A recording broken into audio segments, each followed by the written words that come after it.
Bonsoir à tous et bienvenue à Cher Montréal. Donc, pour commencer, on va toucher le sujet des influenceurs. Dans un monde où le marketing de soi est très prisé, YouTube et Instagram deviennent des panneaux publicitaires où défilent de nombreux leaders d'opinion digitaux, nommés influenceurs.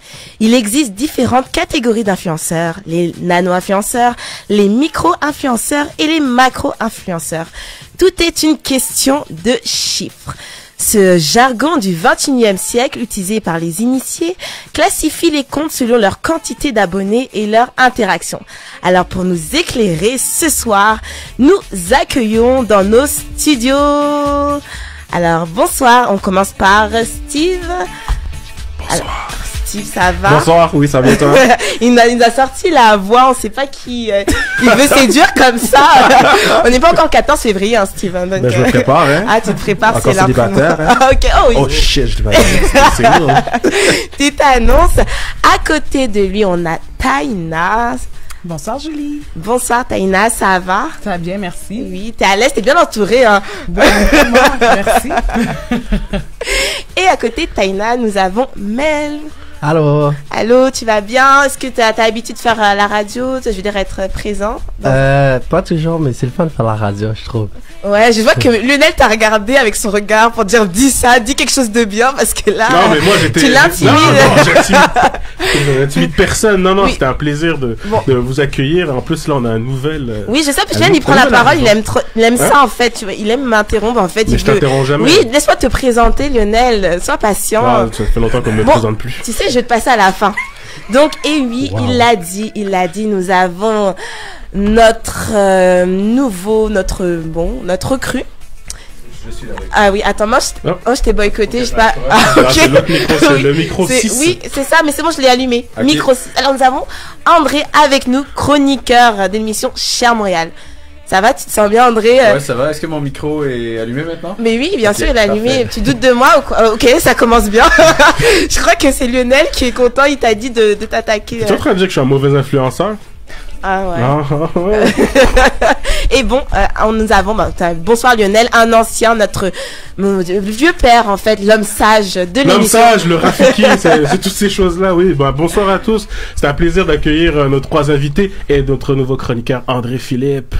Comment ça va, André? Ça va bien, toi? Ça va bien? Tu te sens bien? Oui, oui. T'es dans le tac, là? Aussi bien que tes cheveux, ça... ça commence punch! Ça commence! Non, mais ils vont très bien. Mais j'aime ça. Moi, ça va tracter des cheveux d'ici la fin de l'émission. Je suis contente, je t'aime déjà, André, vraiment. En fait, je vais faire contrepoint un peu entre vous deux maintenant. Le bien, le mal, puis là, il y a moi au milieu. C'est l'ange blanc. Y a-t-il une version de Lionel avec cheveux qui s'en vient ou? Je pense il y en a une avant. J'avais 20 ans. Pour l'émission de la Saint-Valentin, il faut que tu te mettes une perruque. Là. Je pense que j'ai pas le choix. Là, j'ai plus le choix maintenant. Ouais, mais de toute façon, il sera pas là parce qu'il déteste qu'on parle d'amour. Il est vraiment, c'est le rabat-joie en fait, le gars qui casse tout. Non, mais je suis pas le Grinch non plus là. Je suis vraiment heureux de me dire que je vais pouvoir parler d'amour, mais je serai pas là malheureusement. Donc je vais laisser cet honneur à André Philippe parce que t'as beaucoup de choses à dire sur l'amour. On pourrait te créer un compte Tinder puis voir en live qu'est-ce qui se passe un peu. Ah, tu sais que je suis plus sur Tinder, je suis encore sur MySpace moi. Oh, ok. Ok, merci pour cette intervention très intéressante. Je pense que ça intéressait que vous. Mais bon, alors on poursuit, on va mettre de la musique. Je sais que Lionel, il aime pas mes musiques, mais c'est pas grave parce que j'ai appris Lionel il écoute en cachette ma playlist. Il danse dessus. Non, c'est faux. Non, si, j'ai vu une vidéo, puis quelqu'un de ton entourage m'a témoigné que t'aimes beaucoup mes sons, mais c'est pas grave. Donc, je vais mettre le son, en fait, d'un artiste, il s'appelle Limo Blaze. Je sais pas si je le dis bien parce que moi, vous savez, je suis francophone et donc tout ce qui touche à l'anglais, on sent que ça sonne faux. Donc, je pense qu'il s'appelle Limo Blaze ou Limo Blaze et son titre, en fait, c'est J'ai Cotan. Donc, après, Lionel, tu vas me dire ce que t'en penses, mais je sais que tu vas critiquer d'avance.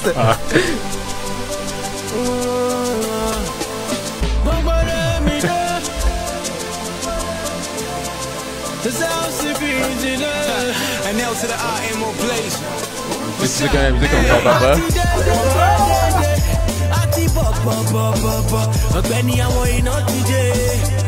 What it ton. Ati de. Ati ba. Benny, I want you not today. What it ton. Now you be the sun, now you be the light. And you carry just for body. Now in the sun or in the night. Come on, boy, I thought I want the summary. Now you be the sun, now you be the light. And you carry just for body. Now in the sun or in the night. Come on, boy, I thought I want the summary.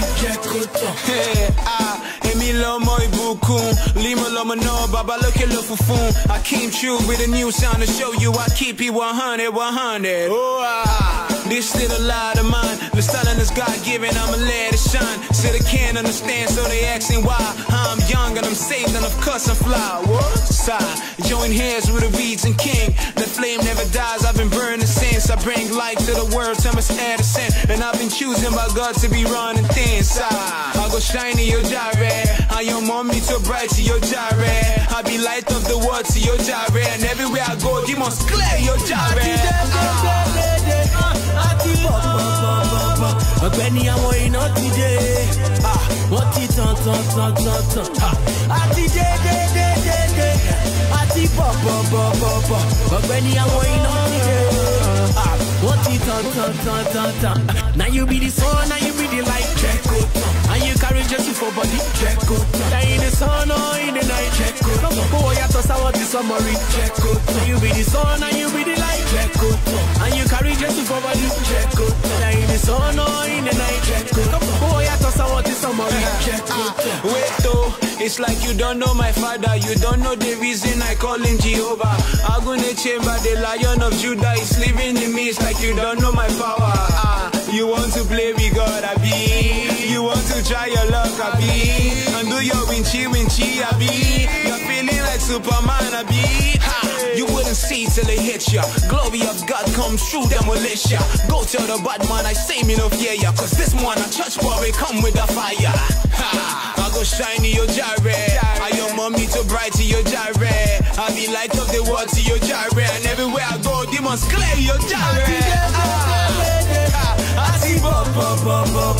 Benny, I want you not today. What it ton. I be light of the world. Ati de.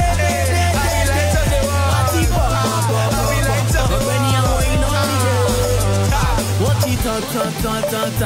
Now you be the sun, now you be the light. And you carry just for body. Now in the sun or in the night. Come on, boy, I thought I want the summary. Now you be the sun, now you be the light. Donc c'était le son Djekotan, si je réécoute bien, il dit bien Djekotan de Limo Blaze. Alors est-ce que, bon Lionel, les caméras t'ont vu, tu n'étais pas dans les studios quand j'ai mis le son, tu as boycotté volontairement cette séquence musicale. Non, j'ai pas boycotté, justement, il y a des gens qui nous attendent, qui sont à l'intérieur de la station de radio, je vais leur dire, écoutez, il y a Limo Blaze, Djekotan qui est en train de jouer, faites vite, genre Shazamé, je sais pas. Ouais, ok. Bon, du coup, c'est-à-dire qu'il y avait le son, donc t'as pu entendre. Oh, c'était agréable. Ouais. Ok, parfait. Donc on va commencer. Je pense que Steve a eu du plaisir en tout cas. Ouais, Steve. C'était un gros beat là. Ah, il était chaud, man. J'étais l'impression de voir un concert dans KV, man. C'était incroyable. C'est pas pour date. Steve, je sais que tu découvres Lionel, lui c'est un personnage très étrange. Je pense qu'il est en amour là, c'est dead. Là il est impressionné, il se dit pourquoi je suis là, est-ce que tu regrettes?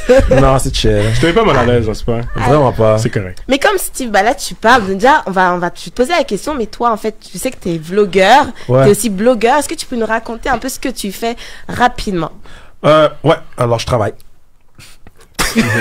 T'as dit rapidement, c'est assez rapide. Ok. Je donne du temps aux autres. Moi, dans le fond, c'est ça, je suis blogueur, vlogueur. J'ai un blog, stevedaniel.ca.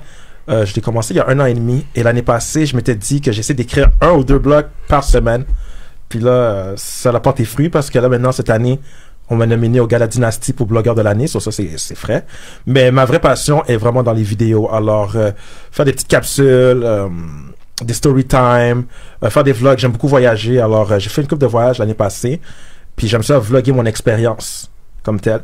Et je fais ça pour moi, comme tel, je peux revivre le moment et le partager aux autres aussi comme tel. et le partager à ton estomac parce qu'on sait que tu vas dans plein de restaurants. C'est pas assez, c'est un blogueur culinaire. Ah oui, c'est ça. On m'expose! Non, c'est vrai, ben, à Montréal, tu sais, ça fait quoi, 2 ans et demi que je suis sur les réseaux sociaux. Puis je pense que j'ai cuisiné 5 fois, 1 an. Nice. Je suis toujours au restaurant, c'est fou, la là. vie. Montréal, c'est une tellement bonne la vie, ville pour ça. les restaurants, guys. Est-ce que tu vlogues les repas que tu fais toi-même aussi ou seulement ceux du restaurant? Oh non, mais je les cuisine pas, comme qu'est-ce je que fais les comme 5 5 fois, repas que t'as genre. fait, tu les as vlogués? Genre peanut butter, genre peut-être du saumon une fois, mais c'est dead, là, ouais. Mac and cheese. Même pas, là, tu vas loin, là. Oh, Alors toi, Taina, en fait, toi, tu vas dans plein d'événements, tu as ton compte Instagram, tu publies tout ce que tu fais à peu près, on va dire. C'est comme un petit journal intime. Oui, dans le fond, pour aller un peu rapidement, j'ai commencé un blog, rien d'officiel, même pas un site ou quoi que ce soit, c'était sur mon Facebook, sur Diary of a Single Black Woman, donc le journal intime d'une femme célibataire noire. Puis j'ai décidé de mettre ça dans un livre, fait que je suis maintenant auteur. That's it. Oh, bravo, on Merci. t'applaudit. Et en plus, c'est un événement, tu peux nous en dire un peu plus, l'événement qui... Non? Oui, dans le fond, je vais faire le lancement le 28 février. Je vais dévoiler demain sur les médias sociaux où est-ce que ça va se faire. Donc, c'est gratuit, tout le monde peut venir. Mais là, bon, en tout cas, je pense que je vais dépasser la capacité, mais c'est un bon problème. Puis sinon aussi, je suis dans l'événementiel. Donc, le côté blog, le côté influence me permet d'aller à des événements gratuitement, puis tout ça. Donc, les deux ensemble... c'est ce qui se passe. D'accord, parfait. Et toi, Mel, toi, tu es un YouTuber. Je le dis bien avec l'accent, là. YouTuber, c'est ça? On peut le dire avec la... C'est comment en français? YouTuber. Ah ouais, un YouTuber. Ouais, il y a Scoody qui est là. Ouais, c'est cool d'être un YouTuber. Sinon, qu'est-ce que je fais? Qu'est-ce que je fais dans la vie en général ou juste qu'est-ce que je fais? Tout ce que... Lâche-toi, dis tout ce que tu veux. C'est très important de mentionner que je suis un étudiant avant tout, donc ne quittez pas l'école, c'est vraiment important, l'éducation. Mais sinon, ouais, je fais YouTube, je sais pas en quoi je peux me qualifier, je suis pas dans la mode où je mange pas de la nourriture, mais j'aimerais ça. C'est des vêtements gratuits puis c'est de la nourriture gratuite, je veux ça. Mais c'est pas mal, je fais du n'importe quoi là, rendu là, c'est vraiment du n'importe quoi mon affaire, comme je fais juste m'amuser. C'est du n'importe quoi puis ça fonctionne très bien. Moi, Ouais. j'aimerais bien faire du n'importe quoi, tu vois. C'est bon, on fait n'importe quoi puis ça marche très bien, mais non, j'ai juste du fun. J'aime ça avoir du fun, mais tu sais, en attendant, je reste à l'école, je fais des sports. Tu sais, je suis un enfant normal qui a juste du fun sur le côté avec une caméra chez lui. Ouais, et avec plein de personnes qui te suivent. Combien? Lionel, je sais que Lionel, il s'est bien renseigné. Non, j'ai vu 140 et quelques mille sur YouTube. Ouais, de félicitations. Ah, Nice, Ouais, nice. c'est puis également un nombre, je pense qu'on peut compter presque en 500 000 vues ou plus même. Il me En semble, de ta total? vidéo, ouais.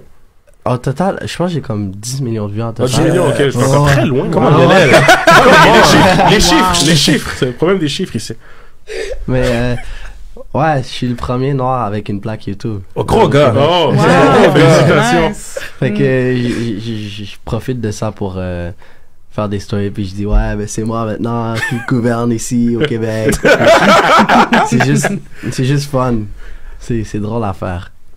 Et justement, en parlant de ça, parce que tout à l'heure, Steve parlait de je travaille, toi, Mev, qui dit que tu es étudiant. Justement, on voulait savoir, est-ce que vous voyez, vous envisagez, possiblement pouvoir faire de métier de ça? Est-ce qu'on peut considérer que c'est un métier maintenant, être une personne sur les réseaux sociaux? Je vais commencer par Taina. Ah, ok, je pensais que j'étais exclue de la conversation parce que je t'ai entendu nommer les deux autres, mais pas moi, mais c'est bien de... Non, mais tu es auteur aussi. Il a gardé le meilleur pour la fin, peut-être, là. Merci. Votre relation ici, là, je Got suis pas it. d'accord. Ah, c'est pas vraiment ce que je recherche à faire, de vivre de ça. Je sais que ça existe. Honnêtement, je suis encore en train de... vraiment de réaliser que j'ai de l'influence, fait que j'y vais avec la vague, mais si ça peut arriver, c'est sûr que je plonge, mais je sais pas encore qu'est-ce que je vois pour le moment. Je pense que je réalise pas aussi l'engouement qui se passe avec mon livre. Je réalise pas, mais ça peut être une option. Est-ce que toi, Mel, toi, tu le vois? Parce que c'est dans un univers YouTube où il y a déjà un passé, dans le fond, de gens qui vivent de YouTube. Est-ce que toi, tu le voyais quand tu t'es lancé là-dessus comme une possibilité d'en faire ton métier ou c'était vraiment un passe-temps? Ben, c'est pas encore un métier, là. Ben, ça pourrait être un métier, mais genre, je fais juste avoir du fun parce que j'ai toujours voulu juste avoir de l'attention. Dès que j'ai mon attention, dose quotidienne d'attention, moi, je suis bon, là. Comme, c'est par la suite que je savais que tu pouvais faire de l'argent pis tout, mais, ouais, ben, j'imagine que je peux être heureux. Ben, comme ils disent, est-ce que tu préfères mieux être heureux avec $100 ou ne pas être heureux avec 100 000 $? Fait que, tu sais, ça rentre un peu, mais tu sais, c'est comme, je suis content avec ce que je fais parce que j'aime ce que je fais, pas parce que j'ai envie de, comme on dit, secure the bag. On sécurise l'argent. Fait que, c'est ça, là. Ah, je vais rencontrer tes parents. C'est très nice. Honnêtement, t'as bien compris. Moi, je veux dire, il y a 3 ans, je travaillais corporatif. J'avais une bonne job, j'étais bien payé et tout. Puis j'ai tout laissé pour juste faire qu'est-ce que j'aimais. Et la première année, je m'étais dit, je vais aller checker des games de NBA, je vais voyager. Alors, j'ai fait genre 9 games de NBA à travers les États-Unis, puis j'ai voyagé. Là, je fais, tu sais quoi, je veux faire plus de vidéos. Et quand je dis je travaille, c'est ça que je fais. Je me réveille le matin, puis je fais des vidéos. J'ai pas vraiment de boss. Et je pense que, comme tu l'as dit, Mel, c'est ça la vraie joie dans une vie. Quand tu te réveilles et tu peux être joyeux, puis sentir que chaque jour, tu vis ta journée de la meilleure façon que tu peux le faire, sans inquiétude, tu comprends? Mais c'est évident que être influenceur, le mot influenceur, il commence à être un mot beaucoup mal vu. Alors, je switchais pour le mot créateur. C'est clair que si tu es un créateur de contenu, c'est une carrière. On regarde avec influence, je fais influence avec Thierry Lindor, on a une équipe avec Sofiane Elias. On a fait venir Casey Nesta à Montréal. Casey Nesta, c'est ça sa job. C'est un créateur, puis il vit comme ça. Moi, c'est clair que je crée du contenu, je fais des photos, je fais des vidéos. Je me rends encore plus loin. Est-ce que je fais un gros salaire? Pas encore, mais assez pour vivre, pour voyager. Puis c'est clair, ça devient un job. On pourrait faire une collab ensemble. Je vais aller à des restaurants gratuits, moi. Yo, I got you. Crois-moi, bro. Je te mets comme toi avant, puis après, check-moi là. Moi, j'aurais peut-être une question pour vous, justement, parce que c'est pas un domaine que je connais très bien à proprement parler. Puis là, justement, vous parlez de créer des contenus un peu plus tôt. Puis je me dis, c'est quoi la limite, peut-être, entre l'influence puis le divertissement dans ce que vous faites? Puis est-ce qu'il y a un qui passe par-dessus l'autre en termes de visée, ou c'est vraiment un peu comme tu disais, Melv, comme tu le sens, tu vois ce qui se passe, puis ensuite, il n'y a pas vraiment d'objectif derrière ça? Excusez-moi, tous les trois. Vas-y. Wow. Ok. C'est quoi la frontière de... Ben, entre le divertissement puis l'influence, parce qu'on dit influenceur, mais comme moi je le comprends, j'ai l'impression que c'est du divertissement aussi quand les gens regardent, puis c'est un peu comme création de contenu, comme tu viens de le dire, puis... Wow, on dirait une question secondaire là. Moi là, quand on me pose une question puis je suis le premier à répondre, je suis pas sûr de quoi répondre là. Mais ok, influenceur, divertissement. Ok.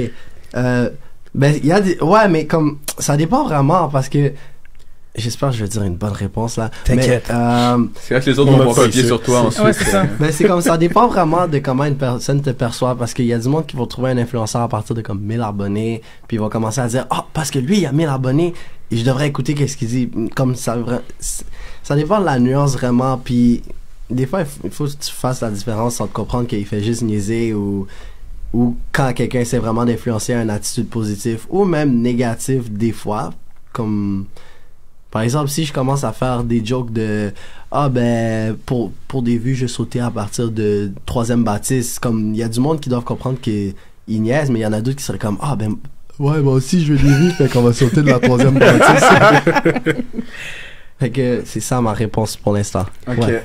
Je pense que totalement t'as raison. Tu sais, il faut trouver la différence entre qu'est-ce qui est vrai, qu'est-ce qui est pas vrai. Faut aussi comprendre que sur les réseaux sociaux, beaucoup de personnes aiment ça afficher une vie que des fois ils l'ont pas. Alors c'est quelque chose d'assez important. Mais je pense que pour moi l'influence ne va pas totalement avec le divertissement. Tu peux avoir de l'influence sans être quelqu'un de divertissant. On s'entend Donald Trump, c'est un président, il y a l'influence. Et divertissant aussi. Ouais, ben je pense pas qu'il fait exprès d'être divertissant, tu comprends? Je pense qu'il est... Non, je fais attention à ce que je dis.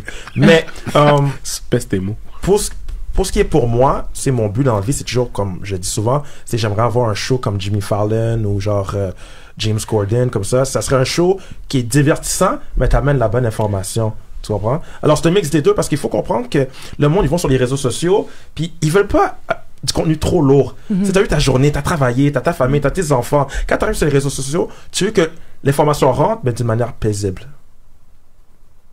Puis dans le fond, je veux dire, j'englobe les deux. Non. Non? Va avec Okay. ta propre réponse. Ah, OK. Je suis toujours le empowerment pour les femmes. Donc, quand je pose, c'est pour influencer. Mais honnêtement, oui, je fais une blague, mais oui, je fais ça pour influencer. Mais en même temps, je pense que maintenant, j'ai pris un peu plus d'expérience. Fait qu'il y a des fois que j'ai juste envie de faire une vidéo, puis je danse sur une chanson pour montrer aux gens comme... On s'en fout, comme, laisse-toi douce. C'est ça, tu sais. Je suis pas toujours parfaite comme ce soir, tu sais.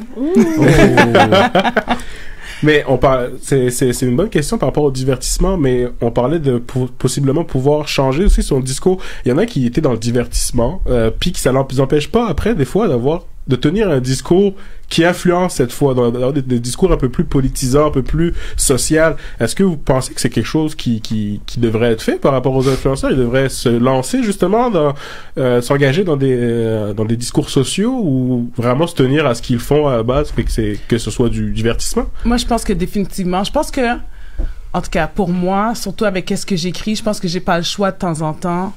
Parce que moi aussi, je le veux. Je veux savoir que j'envoie pas juste un message de « Ah, c'est fun, c'est divertissant, on crée du contenu. » Il y a des moments, des fois, que j'ai envie de partager quelque chose de sérieux parce que après ça, je reçois des messages dans mon DM ou dans Messenger de Facebook. « Ah, merci d'avoir partagé ça. Il y a 2 ans, je suis restée dans une relation, c'était duré trop longtemps, j'avais peur de le quitter. » Ou il y a vraiment des gens qui partagent. Puis même quand j'ai des hommes qui partagent avec moi qui avaient peur de mes idées ou mes opinions, puis de voir que on se sent pas attaqué quand tu parles, même si tu es une femme. Donc, je pense que c'est important aussi d'apporter ce côté-là. En réalité, je pense que les personnes qui ont peut-être grandi dans le divertissement, en réalité, qu'est-ce que le monde font, c'est qu'ils créent une plateforme pour eux-mêmes. Mm-hmm. Alors toi, tu as créé ta plateforme à partir, par exemple, mettons, de YouTube et les réseaux sociaux. Toi, maintenant, tu as créé ta plateforme, tu as ton livre et autres. Moi, c'est avec mon blog, par exemple. Mm-hmm. Alors, dès que tu as une plateforme, ça veut dire que tu es capable de communiquer avec une certaine notoriété ton message. Alors, c'est clair que si tu es quelqu'un qui a grandi un nom dans le divertissement et que le monde a apprécié t'écouter, puis là, maintenant, tu vas aller dans un système un peu plus politique, ça peut être bon pour toi. Ça peut être très utile à cause que tu as déjà l'attention. Mev l'a dit tantôt, il aime ça avoir l'attention. J'aime ça avoir l'attention. Je suis sûr que tu aimes ça avoir l'attention. Oui. Le but, c'est avoir l'attention du monde. Et dès que tu as l'attention du monde, c'est là que tu choisis qu'est-ce que tu fais avec l'attention. Faut espérer que ce soit des bonnes choses parce que y a des personnes, comme tu l'as dit, qui vont essayer d'avoir juste des views et ça peut être un peu mauvais pour qu'est-ce qui se passe dans le monde. Ben, si tu es quelqu'un qui reste authentique, quelqu'un qui a des bonnes valeurs et qui essaie de partager un message positif, je pense que ton influence va amener de bons résultats. Okay. Exactement, waouh, ça introduit bien en tout cas le sujet de ce soir. Et on va faire quand même une petite pause musicale. Je sais que Lionel, c'est encore quelque chose qui va te déranger, mais on poursuit en musique avec avec le même artiste, qui est un artiste que j'aime beaucoup. Bah c'est Limo Blaze, même si je dis mal son prénom, je m'excuse en avance. Moi, je suis là, on met 2 tunes dessus, j'ai rien contre lui, là, mais je me dis, est-ce que non, mais c'est mon coup de cœur. En fait, quand j'ai coup de cœur, donc je crée ma playlist. Ah, c'est quoi? Oh, bon. Et je sais que je suis très, je te laisse pas choisir les chansons et je suis fière. Je m'impose, j'ai la main mise. Donc, tout de suite, on s'écoute un de ses sons et là, ça s'appelle Elou Doumaré, si je le prononce bien sûr. Story of a blessed child. I've been through a lot, but I'm here now. I can't really explain how I got you, but oh well, I make good use of my time here. Story of a blessed child. I've been through a lot, but I'm here now. I can't really explain how I got you, but oh well, I make good use of my time. Now you done make me to wonder. You're the greatest, no other God like you, my Jehovah. For when I wake in the morning to when I'm done for the day. Not so love, I see you. Nobody will love me like you. Agbani like baton. Now you way they make me the rababa. You show me your love and you are Jarabo. I call on your name and you answer me. Agbani like baton. Now you way they make me the rababa. You show me your love and you are Jarabo. I call on your name and you answer me.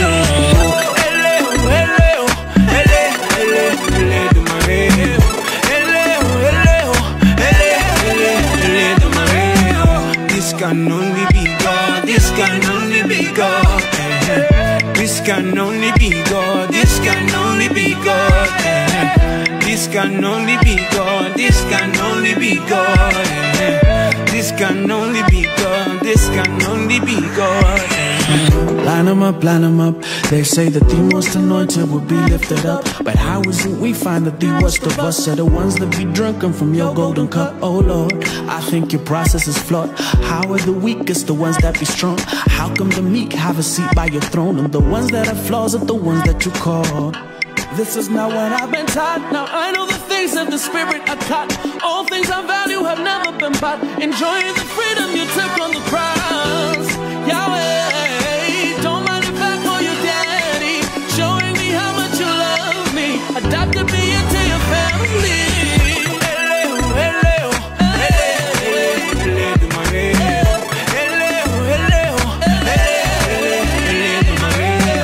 This can only be God. This can only be God. This can only be God. This can only be God. This can only be God. This can only be God. This can only be God. This can only be God. Because you love me, JJ, you love me tender. Now you did do all the things where they make me wonder.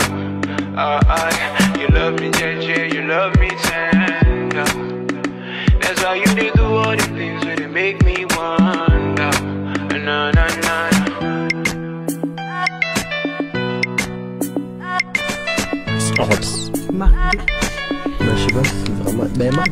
Alors, on reprend. C'était le son Eledou Maré de Limo Blaze ou Limo Blaze. Vous pouvez l'appeler comme vous voulez. En tout cas, si vous avez aimé le son, Mais d'où vient-il d'ailleurs, Julie? Ah, ne pose pas des questions comme ça, Lionel. Je sais pas, c'est ton crush de la semaine. Je sais pas, parce que moi, j'écoute beaucoup la musique, donc j'ai créé ma playlist sur Spotify, et par rapport à ce que j'écoute, il me propose des artistes. Puis lui, je sais que, voilà, en tout cas, peut-être qu'il vient d'Afrique ou, je sais pas. Non, mais je dis ça comme ça parce que j'écoute beaucoup la musique africaine aussi, et donc il me propose des artistes du Nigeria ou du Ghana. Donc je me dis, en tout cas, il a le choix entre peut-être le Nigeria ou le Ghana ou peut-être en fait il vit aux États-Unis, même peut-être il est au Canada. On entendra plus de rigueur de ta part. Voilà, la prochaine fois, parce que c'est pour nous balancer des gars qui passent des musiques back to back, là. Faut savoir de qui on parle. Ah là là, que t'es une mauvaise chose. D'habitude, les autres artistes, tu me poses pas ces questions, Lionel. Bah, parce c'est pas back to back, les deux autres artistes. Ah bah, j'aurais dû mettre du VJ Dream, comme ça, c'est ton artiste préféré. C'est correct, ça, c'est bon. Donc, là, j'avais une question parce que il y a quelques jours là, je me suis lancé un peu sur Netflix là, je me baladais, je regardais ce qui se passait, puis j'ai vu un reportage, un documentaire même, je dirais, sur le Fire Festival. Je sais pas si vous l'avez vu. Le Fire Festival, c'était le festival qui s'est passé aux Bahamas. On avait fait toute une publicité incroyable. Il y avait Ja Rule qui était impliqué, qui disait ça va être le festival où vous devez venir. Des influenceurs, en fait, le festival, le marketing du festival s'est fait via les réseaux sociaux, via Instagram en particulier, via des influenceurs, dans le fond, qui est approché pour qu'ils fassent la publicité de cet événement-là. Et ça a été une fraude, en fait, totale, une grosse arnaque, dans le fond, que je vous invite, en tout cas, à regarder le documentaire, qui est vraiment bien fait. Par là, je voulais revenir par rapport à, justement, ces influenceurs qui ont participé à participer à promouvoir cet événement-là, sans pour autant ils se sont retrouvés après ensuite mis par la société en disant qu'ils ont fait de la publicité pour un événement frauduleux. Là, je veux savoir, est-ce que ça peut vous arriver, est-ce que ça vous est déjà arrivé qu'on vous contacte dans le fond pour promouvoir des événements, des produits, et que vous l'avez peut-être déjà fait ou que vous avez peut-être songé ou que vous avez juste refusé parce qu'il y avait un côté un petit peu peut-être devenir un produit marketing que vous voulez pas en devenir, en fait. Ma question est peut-être un peu mal faite là, mais c'est ça. C'est ça.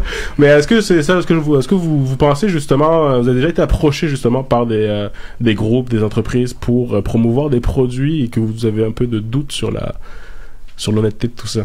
Je sais pas, toi Steve, justement, parce que t'es dans le... Je commence? Toi commence. Je commence.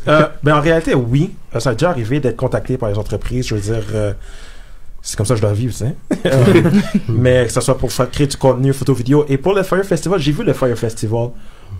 J'étais actually au Web Summit quand ils ont annoncé le Fire Festival au Portugal. J'étais là. Okay. Et je pense que les influenceurs...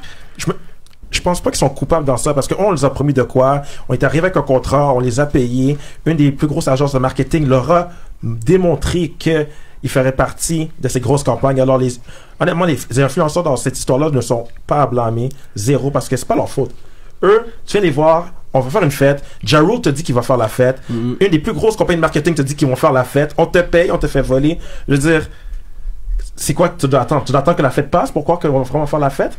Mais je pense que, en tant qu'influenceur, créateur de contenu, quelqu'un qui fait des collaborations avec des marques, c'est ton devoir quand même de faire tes recherches. Juste faire tes recherches avec qui tu vas travailler, c'est où que ton contenu va aller. Mais dans le cas du Fire Festival, comme ces influenceurs-là c'est des victimes, là, c'est tout. Je pense que c'est des victimes, parce que c'est pas tout le monde qui a cet avis-là, justement, parce que on considère qu'ils ont fait de la publicité pour cet événement-là. Fait que c'est comme dans toute entreprise qui fait de la publicité. Ensuite, lorsque, admettons, Samsung, lorsque ces téléphones commençaient à exploser, ben, on a dit, dans le fond, c'est la faute de Samsung et de son équipe marketing qui nous a vendu un produit qui ne fonctionnait pas. Ouais. Est-ce que là, à ce moment-là, on peut considérer aussi que l'influenceur, lorsqu'il fait la publicité pour un événement, il fait partie, justement, aussi? Il fait partie de la campagne marketing, mais si tu fais une publicité sur Facebook, est-ce que Facebook aussi, c'est un fraudeur à cause que tu as payé Facebook pour faire passer ton message? Je sais pas, justement, une personne morale à ce moment-là. Ouais. Moi, je pense que, honnêtement, ces personnes-là, ils ont été victimes de qu'est-ce qui est arrivé. Mais en regardant le documentaire, tu réalises même que même ceux qui travaillaient dans la compagnie, qui travaillaient dans les bureaux à New York, ne savaient même pas que le festival allait pas vraiment se passer. Oui, c'est ça. Alors, le gars qui a fait la prison, j'ai oublié son nom, c'est quoi, là? Billy? C'est Billy McFarland. Billy! My nigga Billy! Billy! J'allais chercher le dos pour toi! Mais je pense que, en regardant ça en considération, c'est tough. Je veux dire, il y a des contrats qui arrivent à gauche et à droite. C'est celui-là, les influenceurs, la seule manière qui aurait été en mesure de réaliser que c'était pas vrai, c'est s'il aurait attendu la journée du party. C'est juste ça. Qu'est-ce que vous en pensez, vous? Je suis totalement d'accord avec toi. Ça m'est pas arrivé encore. Mais ouais, ok, c'est bon, là, je fais quelque chose. Là. Il y a Casco de Créole qui va te contacter bientôt. Ah oui? Je sais pas, avec Stivana, faut que je fasse attention.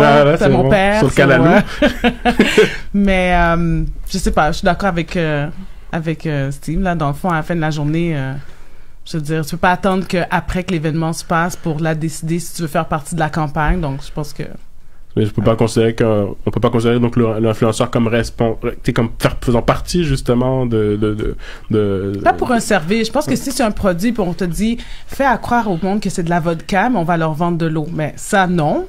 Mais un service, parce que c'est pas tangible, ça existe pas encore. Donc je suis d'accord avec lui. T'as bien dit. Je sais pas, pour toi, Melv aussi, si tu as déjà vécu ça.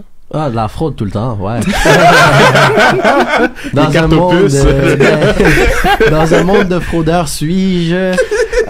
Non, mais comme tu sais, il y a du monde alentour de moi là qui font de la fraude. Je les laisse faire ce qu'ils ont à faire, mais il y a aussi du monde qui me contacte là qui sont comme ouais, fais ci, fais ça pour moi, nanani, manana. Mais pour là, si on peut dire, je suis encore vierge dans le domaine des publicités là, comme il n'y a pas vraiment grand chose qui m'intéresse, que ça soit vraiment, que ça a l'air legit ou que c'est de la fraude, je sais pas, ça m'intéresse juste pas, ne pas avoir affaire à ça, parce que je me dis, si je commence à laisser les petites affaires passer, qu'elles soient chelou ou qu'elles soient pas chelou, la journée que moi je vais vouloir aller voir genre Nike par exemple, parce que comme je fais du sport, moi j'ai envie de me faire sponsoriser par Nike ou quoi que ce soit, puis qu'ils voient comme que je fais juste du n'importe quoi avec n'importe qui, comme peut-être ils seraient pas intéressés à avoir de moi, fait que je me réserve pour la bonne personne. Tu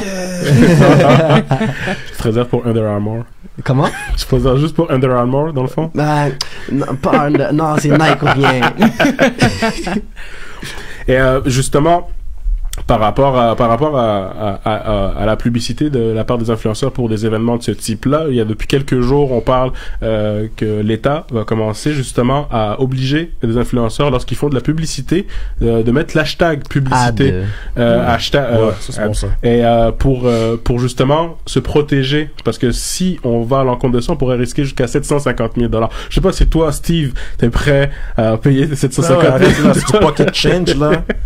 Non, mais je peux demander, c'est aux États-Unis ou au Canada ou au Canada. Au Canada, c'est pour l'information pour le Canada. Les États-Unis aussi sont déjà aussi en train de penser à légiférer justement la publicité, parce que c'est un support bien plus gros maintenant qu'on le pensait. Justement, ça change les codes du marketing, l'utilisation des influenceurs, des personnes comme je sais pas moi, les sœurs les sœurs là, de Kim Kardashian. Ok. Les Jenner, tout ça, qui justement une des sœurs a participé. Caitlyn c'est Kylie. Oui. Merci Lionel. Justement qui avait participé à promouvoir le Fire Festival. Puis justement elle a comme 30 millions d'abonnés ou plus. Et lorsqu'elle a pas mis le hashtag publicité, que c'était une publicité, donc les gens pensent aussi que c'est véridique, que c'est vrai, justement. Fait c'est ça peut-être qui peut poser après problème et qui fait en sorte que les influenceurs peuvent être après soumis à la justice. Mais c'est ça qui est important aussi. Si tu suis un compte Instagram, YouTube ou Facebook et que cette personne-là t'aime qu'est-ce que la personne dit, qu'est-ce que la personne raconte, mais tu sais pas c'est quoi qui est sponsorisé ou non, c'est là que ça devient un peu faux. C'est là que le message commence à être un mauvais message. Tandis que maintenant, au moins, si tu mets le hashtag ad, tu sais, ok, au moins cette personne-là s'est fait payer pour publier ça. Alors tu vas voir son contenu un peu différent. Tu vas voir, tu vas le prendre avec, comment je pourrais dire, tu vas le prendre sur une petite... Bon, je sais pas ce que je veux dire. Mais tu vas pas le prendre avec une grosse comme, ok, tu comprends? Ok. Ouais, mais ça dépend parce qu'il y a des personnes vraiment emmerdantes. Avec leur ad? Hashtag ad, à chaque pause qu'ils ont, jeans, ça, comme j'ai envie de leur juste, tu sais, comme cogner à leur porte puis dire allô puis leur kicker dans la face, genre comme profiteur de tes réseaux sociaux. C'est de la violence. Non, mais quelqu'un qui profite de ses réseaux sociaux, ça me dégoûte. C'est rendu trop, tu sais.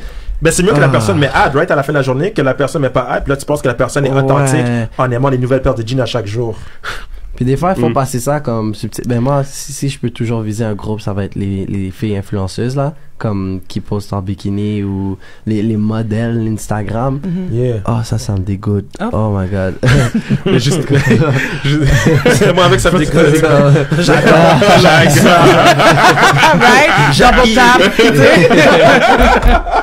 Mais justement, en parlant de ça, il y a comme une frontière aussi qui se crée entre le réel et l'image projetée justement par ces influenceurs-là. Puis justement, le Fire Festival, ça a joué sur ça, parce que dans le fond, c'est qu'on vendait quoi? On vendait la vie, une vie imagée, genre de jet set, genre on est aux Bahamas, il y a des gens riches et beaux, des mannequins.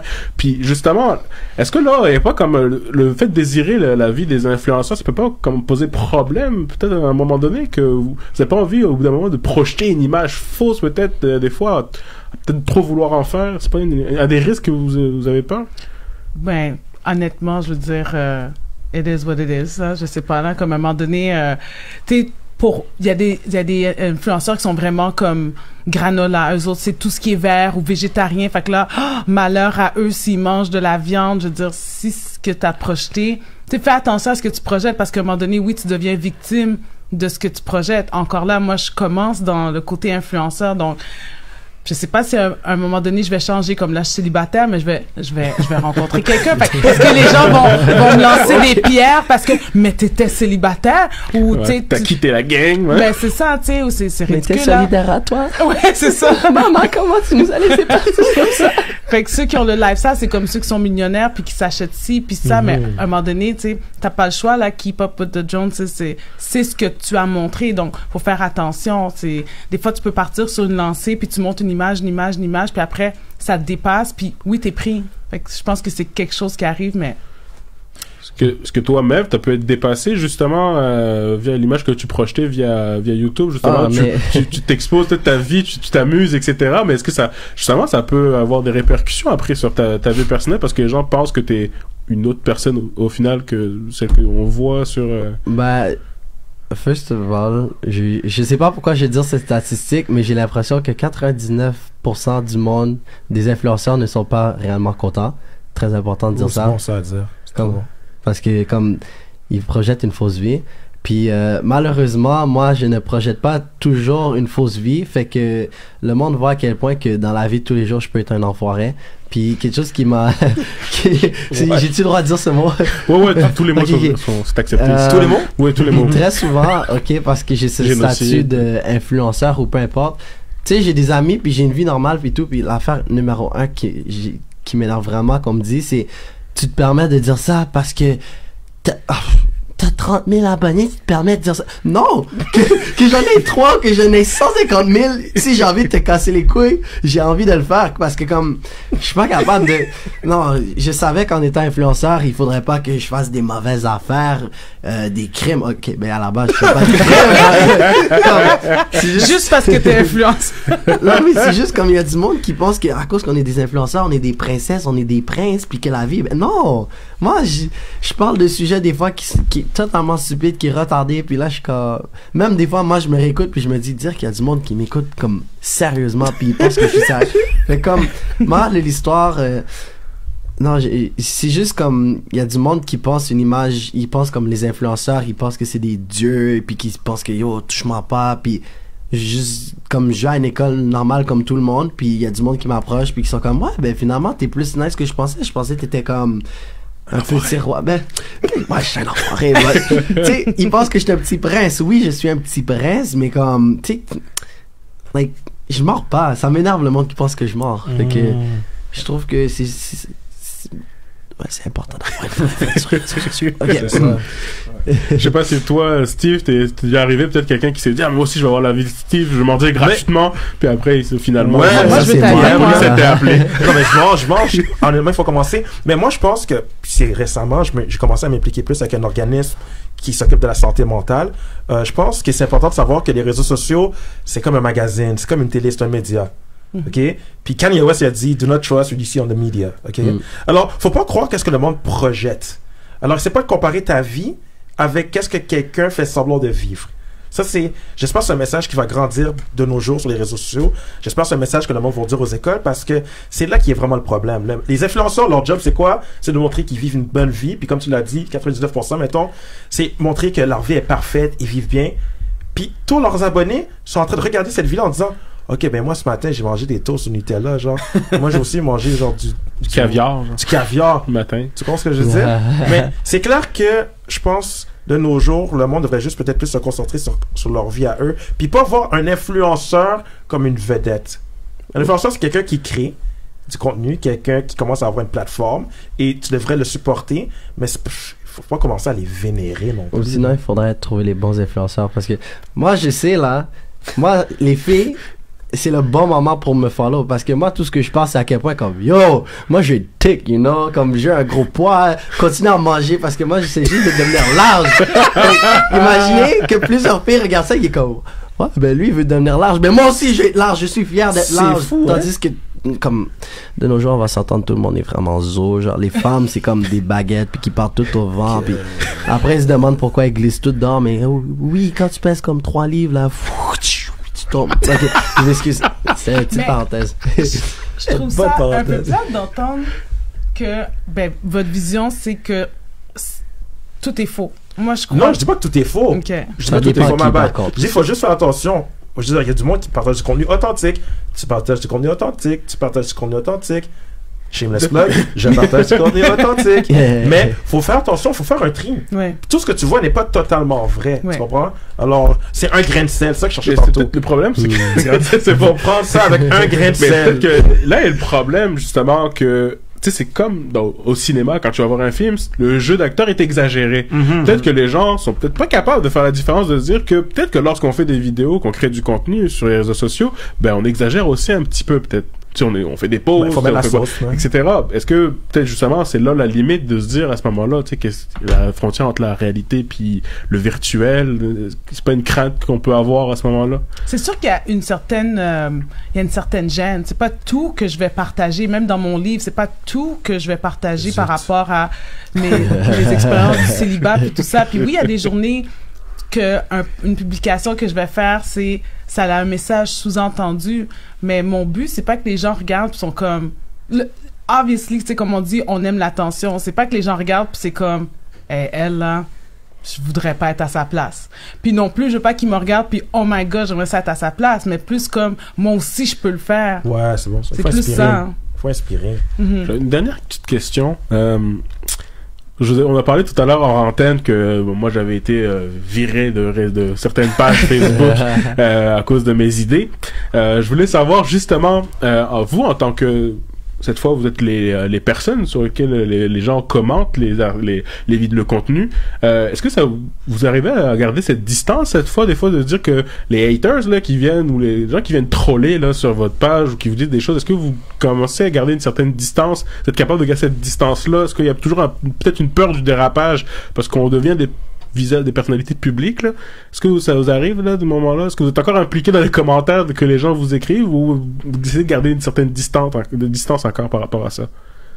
Ça, pour une fois, je sais, je peux bien répondre. C'est ça, je vois ta réponse. Fait que, honnêtement, les haters, c'est tellement ignorant. Comme des fois, ils laissent des commentaires, puis t'es juste comme... Comment tu penses à ça? Mais de toute façon, ok, oui, des fois c'est de la pure haine, fait que ça vaut vraiment pas la peine de répondre, de dépenser ton énergie. Puis à force de faire ça pour être dans ce métier, si on peut qualifier comme, c'est un fit, là, je m'en fous. Comme ton commentaire là, waouh, tu m'as insulté, waouh, ok.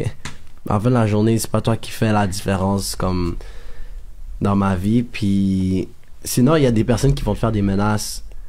Des fois comme, si tu continues à faire des vidéos comme ça, je vais faire ci, je vais faire ça, mais... soit moi, appelle la police, je sais pas qu'est-ce que tu veux faire de moi, regardez. Ça me fait... Non, il faut pas y croire. Puis, tout le monde a le droit à son opinion, parce que, très honnêtement, des fois, je fais des affaires stupides. Comme quoi? Moi, quelque chose que je trouvais banal, ok, je suis allé dans la rue, puis j'ai posé la question à des filles, est-ce que tu préfères des light skin ou des dark skin? Tu vois, dans ma tête, je me dis comme si c'est une question stupide comme ça que tu peux poser dans la rue, puis le monde dark va skin, juste là, arrête, là. light skin. Il a été caramel. Puis là, tu sais, il y a des personnes, c'est comme, waouh! T'es ignorant, t'es raciste, et puis les blancs là-dedans, nana. Comme, yo, chill, bro. Je voulais juste poser la question. Je suis toujours avec mes amis, comme, est-ce que les filles préfèrent les light skin ou les dark skin? Je fais ça pour ma propre validation, c'est pas comme... De toute façon, c'est du ça. props. Tout le monde a le droit à son opinion, mais des fois, c'est juste, je conclus que des fois, le monde va chercher leur opinion un peu trop loin. Mais, regarde, c'est l'Internet, hein. C'est ça, les internets. Est-ce que vous avez déjà arrivé, toi, Taina ou Steve, encore? Avant même que je sois influenceur, je me suis fait attaquer, là, mais ça a duré comme 3 jours à cause que j'ai les gencives un peu plus foncées. Dans ma communauté, moi, je suis haïtienne. Puis on appelle ça gencives violettes. Puis en Haïti, c'est une marque de beauté d'avoir les gencives plus foncées. Puis cette journée-là, j'avais un photoshoot, fait que la fille qui m'a maquillée, j'aimais vraiment beaucoup ma photo. Fait qu'elle, elle a posté ma photo sur sa page de maquilleuse. Puis j'avais aucun problème avec ça. Je me suis fait détruire. Puis ce que j'ai ressenti, c'était d'avoir de l'amour pour ces gens-là. Parce que je me suis dit, c'est pas tout le monde qui se trouve belle, tu sais. Puis c'est pas tous les jours que je me trouve belle. Il y a des journées que je me réveille puis je suis comme, je suis pas en forme aujourd'hui. Comme, j'espère que je rencontre personne que je connais, tu sais. Fait que ça a tombé sur une photo que j'aimais. Puis même quand je vois d'autres messages comme ça aussi de gens qui parlent, c'est pas tout le temps que j'ai participé parce qu'à un moment donné, j'ai besoin de garder comme mon esprit sain aussi. Mais je peux pas m'empêcher de pas défendre. Il faut que je défende ou il faut qu'au moins que je dis comme c'est correct, tu sais, mais je suis rendue à une place dans ma vie aussi où est-ce que comme ça m'atteint pas, mais je pense aux gens qui se suicident puis tout ça, c'est de l'intimidation. Il y en a que ça peut les amener à ça, fait que ça arrive, mais c'est juste de voir comme à la fin de la journée, c'est vraiment quelqu'un de mal. Comme Gary Vaynerchuk qui dit, quelqu'un qui a vu ton contenu pendant 1 heure, il l'a consommé pendant 1 heure puisqu'il laisse un commentaire négatif, mais cette personne-là, elle a aucune bonne raison de vivre, tu sais. Fait que j'ai de la peine pour cette personne. Il y a de la peine. C'est peut-être un petit peu non, c'est pas rude. It is what it is. Tu dois être vraiment malheureux pour rester devant ton téléphone pendant 1 heure de temps, être fâché, puis après écrire un message. Comme tu peux pas avoir autre que de l'amour pour cette personne pour dire t'en as besoin. Mais là, ça tranche entre amour puis dire que la personne n'a pas de raison de vivre. T'sais, on peut déplorer ça, mais de là à dire que la personne n'a pas de raison de vivre, je trouve que c'est un petit peu...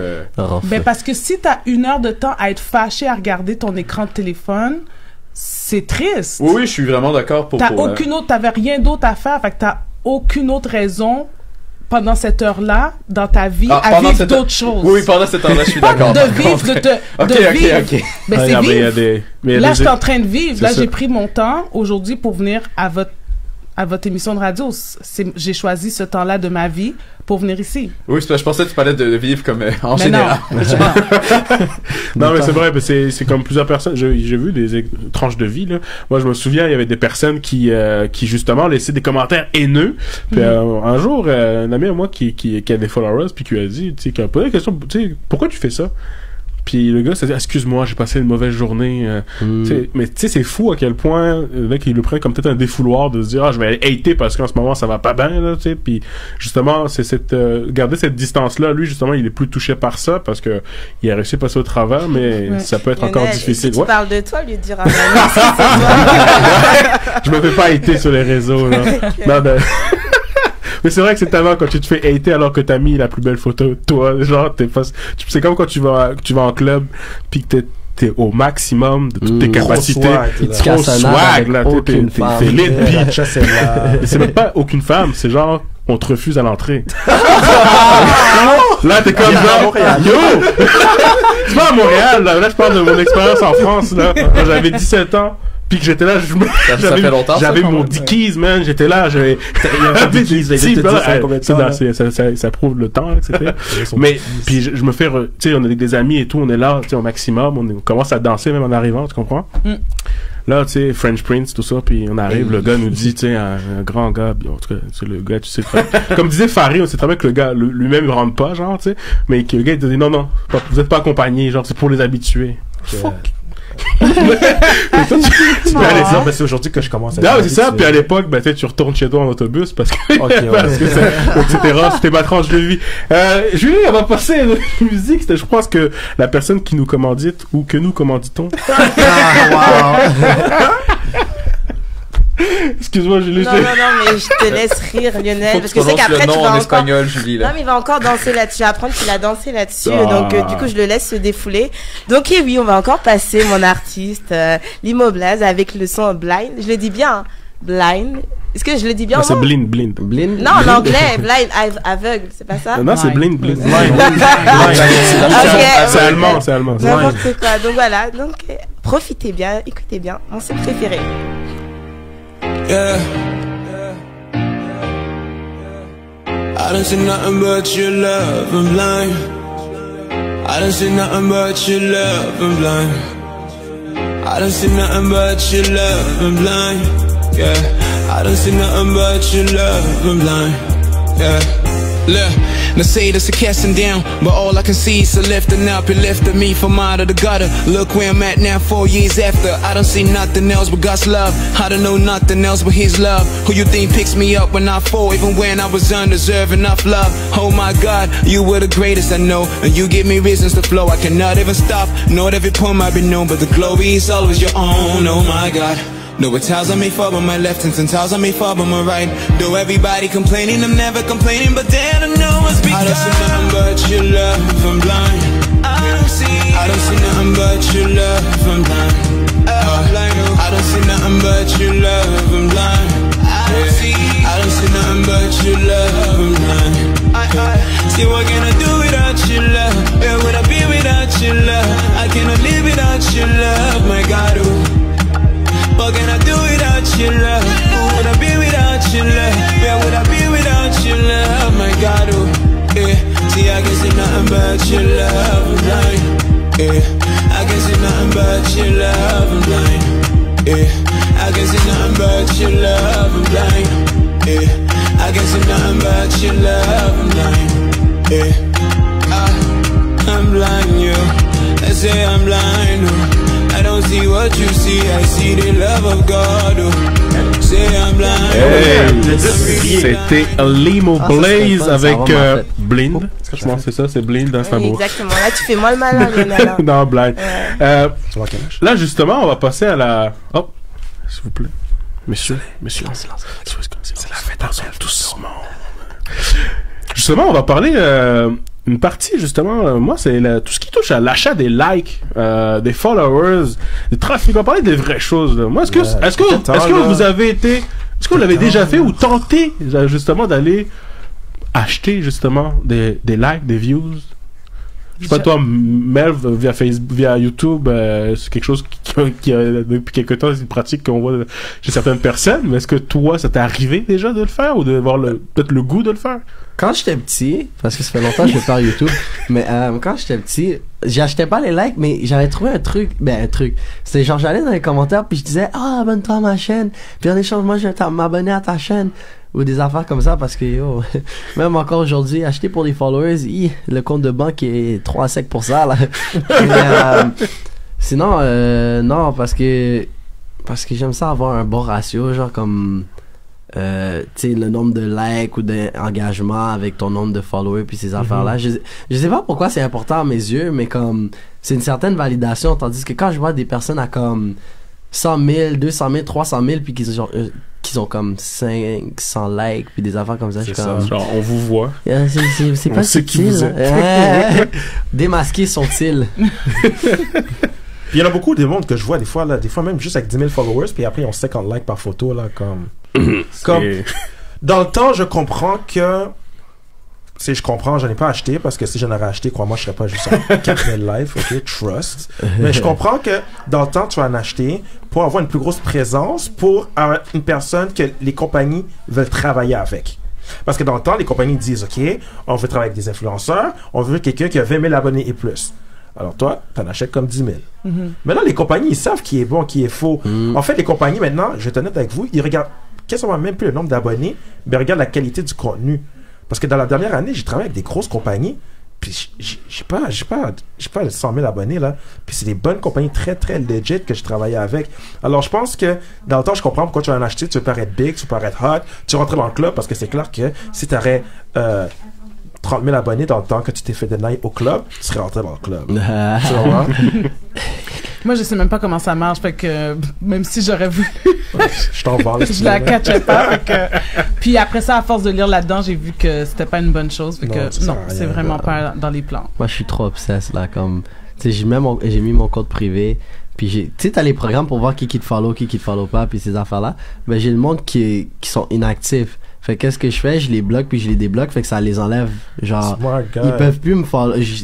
Mais à la place que eux ils doivent peser sur unfollow, c'est moi qui les fais ce unfollow à moi. Comme, tu sais, je m'en fous là de pas avoir mon 100 000 abonnés, mais c'est vraiment important que si, genre, par exemple, j'aurais 10 000 abonnés puis que j'ai 10 000 likes, le monde va être comme oh, legit là. Fait que c'est ça là. Est-ce que justement par rapport à tout ça, il n'y a pas une dictature justement des chiffres, des clics justement? Est-ce qu'on peut arriver maintenant aussi à être déçu de se dire on a créé un contenu, on a mis du temps là-dessus, puis il n'y a pas le nombre de likes qu'on voudrait. C'est pas peut-être quelque chose qui peut arriver après au fur et à mesure des choses, de tout dire le temps. Que ouais, ça oui, non? Ça arrive. Surtout quand tu crées un bon vidéo, t'es frais, puis là tu crées un bon vidéo, puis t'es comme, tu sais quoi, je pense que je check mes statistiques. Dimanche 7h, c'est là que je drop la vidéo. Puis là, ta vidéo a pas autant de views. Puis toi, t'es comme, c'est une de mes meilleures vidéos. Ça fait Il y a aussi quand tu fais une vidéo où tu mets 0 effort. Ça fait tellement de vues. Puis t'es juste comme, ok. C'est vraiment ça. C'est plus vidéo, moi, c'est plus comme photo, là. Puis j'ai plus de views, je vois sur mes Insta Stories. Fait que je suis comme, 200, tu sais, pour moi, c'est un gros chiffre, 200. 200 000. Même moi, j'ai 500 vues sur mes stories. On me l'a jamais donné comme ça. Big, non, je savais que c'était pas vrai, c'est pour ça. Mais tu sais, je voulais pas le faire honte, tu comprends? Je pleure à chaque soir parce que j'ai pas assez de vues. Non, mais avec les stories, c'est que le monde peut pas savoir. Tu sais, quand tu drops un story, ça va juste venir de nulle part. Le monde faut juste checker. Ça là, tu t'en fous là. Mais ça apporte une certaine validation à certaines personnes. Pas des stories là, mais comme des likes. Bon, le nombre de fois des enfants sont comme, ouais, fais-moi une publicité. Puis il y en a que je leur demande comme, ok, dis-moi pourquoi je t'en ferais une. Comme, juste, essaie de me convaincre, là. Puis là, c'est comme, parce que je veux être cool, je veux juste montrer à mes amis, pour avoir 1000 followers, là. Puis je suis comme, bon, petit, c'est pas vraiment les bonnes raisons pourquoi, mais tu sais, moi, le monde m'approche, puis ils sont comme, il y a du monde qui ont peur de m'approcher parce qu'ils sont comme, je suis un petit con là qui genre aide personne, puis tu sais, un gros gars, je vais pas aider les petits, mais moi là, si t'es capable de me prouver que t'es à ton affaire, que tu fais quelque chose de structuré, qui fait du sens, prends ma plateforme, vas-y, je vais m'amuser à te partager, ça me dérange absolument pas là. C'est juste une question de si si tu m'arrives, c'est comme un business. Si tu m'arrives avec un plan et tout, je vais prendre plaisir. Mais si tu me dis, fais-moi ça parce que j'ai envie d'être socialement accepté par mes amis, comme, Est-ce que vous avez déjà même entendu parler? Parce que j'ai vu, moi, ça, qu'il y avait des gens qui créaient des faux commentaires. Ouais, justement, les faux commentaires, non, pour se donner du props. Tu peux tout acheter. Tu peux acheter des faux commentaires, des faux views, des faux likes, des faux abonnés. Mais faux amis, dans la vraie vie, ils achètent des faux amis. Des fausses copines aussi, hein. Ouais, les gens savent. Saint-Valentin, Lionel. Mais souvent, on me met dans des groupes, puis c'est des engagement groups. Puis là, ils postent une photo, puis là, dans le groupe, ils disent, oh, allez commenter ma nouvelle photo. Puis ça, c'est des genres de tactiques pour avoir plus de likes et de commentaires et de vues. Puis je suis juste comme, ok, ouais, continue à faire pitié, c'est bon, là. Comme, j'ai de la discuter à juste envoyer un texte à ma mère, là. Je vais pas aller commenter ta photo, j'ai d'autres choses à faire, là. Texter sa mère, pas de mère. Non, c'est too much, là. C'est faire des propres commentaires, là. Je veux dire. Non, mais des fois, tu vas paraître, tu sais, fake it till you make it, je les comprends à un certain point, mais comme, yo. Est-ce que tu vas te sentir bien? Oh ouais, ma photo a eu 200 commentaires, mais les 200 sont faux, genre, tu te sens bien pareil, genre? C'est triste, mais je pense que oui. Je pense qu'il y a des gens que c'est quoi? Je snap un peu sur ce coup-là. Ok, là, t'arrives avec cette affaire-là. Ok, maintenant, t'as 200 commentaires. Les 200 commentaires sont fake. Ok, bon, t'as acheté 20 000 abonnés. Là, la compagnie qui veut travailler avec toi. Travailler. Je fais juste les adlibs comme Miguel. Ok. La compagnie qui veut travailler avec toi va te donner un budget. Et next thing you know, ils te donnent, mettons, $1000 pour faire une publication, une vidéo. Puis, le retour sur investissement est nul. Dégueulasse. Qu'est-ce que tu fais? C'est pas seulement gâcher ton nom, tu es en train de gâcher ton nom de tous ceux qui sont en train de travailler fort pour bâtir une autorité, pour bâtir une réputation. Réputation. C'est ça qui est whack. Gang. Gang. Vous êtes trop c'est vrai que d'ailleurs on parlait tout à l'heure quand tu mets de l'effort puis qu'il y a une vidéo, bah, t'as mis beaucoup d'efforts dans le travail. Il y avait justement la dernière fois qu'il y a un artiste qui nous en parlait, qui mettait 1000$, admettons, dans un vidéoclip, puis il avait plus de views quand il jouait de la guitare acoustique devant son foyer. Fait que juste, il y avait quand même peut-être ce côté de fois de se dire qu'on n'a pas forcément la reconnaissance qu'on voudrait sur le travail qu'on met le plus d'efforts dans le fond. Est-ce que justement vous le ressentez? Est-ce que des fois vous essayez de créer du contenu peut-être un peu plus sérieux, puis justement qui vous tient plus à cœur peut-être, puis vous avez pas le même nombre de views justement que des vidéos qui sont un peu plus light là tout le temps? Je pense que c'est plus comme organiquement. Je pense que quand c'est organique, quand je pose des fois une selfie ou whatever, quelque chose juste comme on the spot, elle va avoir tellement de likes, puis je suis comme seriously guys, comme j'ai même pas fait mes sourcils genre. Puis tu sais, puis l'autre photo où est-ce que je suis comme contour puis tout ça, c'est que les gens à travers ce qui se passe dans les médias sociaux. Est-ce que tu ris de mon contour? On allait dire que tu te maquilles mal, c'est pour ça. C'est plus fort que moi. Ça me dérange pas. Non, mais je m'améliore. Non, tu te maquilles bien, t'inquiète. Merci. C'est ça, les gens, ils cherchent du vrai. Fait que c'est organique, je trouve. Fait que je pense il y a un shift qui se fait où est-ce que les Kardashian, dans le temps, quand elle a montré ses fesses avec plein de vergetures, le monde était offusqué, elle a perdu des likes, unfollow, puis tout ça. Comme eux, ils ont pas le droit, tu sais. Mais une influenceuse comme moi qui commence dans sa ville, les gens se rattachent beaucoup à ce qui a l'air vrai. Je pense aussi quand on parle de gros vidéos et tout ça. Toi, tu fais des vidéos, tu fais des photos. Je pense que quand tu crées du contenu, en même temps, tu sais que tu as une certaine core. Tu as une core que eux ils vont toujours aimer ce que tu fais. Puis, je sais pas pour toi, mais pour moi, quand je crée du gros contenu, du bon contenu, je me sens bien. Puis même si peut-être la vidéo va pas avoir le plus de views, comme par exemple mon vidéo sur ma chaîne YouTube, ma préférée, c'est pas celle qui a le plus de views, mais je suis vraiment content de l'avoir fait. Ouais. Puis je me dis qu'à long terme, qu'est-ce qui va arriver, c'est que le jour que, mettons, you made it, le monde va retracer ton histoire en regardant tout ça. Même afin que tu arrives, mettons, avec Gary Vee, le monde va checker toutes ses anciennes vidéos. Alors, je pense que si tu restes authentique puis tu crées ton contenu, tu es en train de créer ton momentum. Tu es en train de nourrir ton esprit créatif pour éventuellement te rendre au niveau que tu espères. Douce parole. Ok, comment je fais pour avoir 100% cette question? Pas pire déjà, t'as 85, man. 85? Oh, nice! C'est quoi la question pour commencer? C'est mon tour de faire le ad-lib. Là, c'était vraiment de se dire l'effort que tu mets pour une vidéo qui te tient plus à cœur, que tu mets plus de sérieux, en tout cas dans cette vidéo-là, ben, peut-être que tu vois, ça peut te toucher, peut-être qu'il y ait moins de views, de commentaires, ou de likes sur cette vidéo-là, plutôt que sur une vidéo où tu demandes si tu préfères les light skin ou les dark skin. Souvent je fais un mental breakdown une fois comme aux 3-4 mois, genre. Oh, yeah. Fait que quand je suis dans un plein momentum et pleine vue, je me dis, bon, j'aime plus faire ça.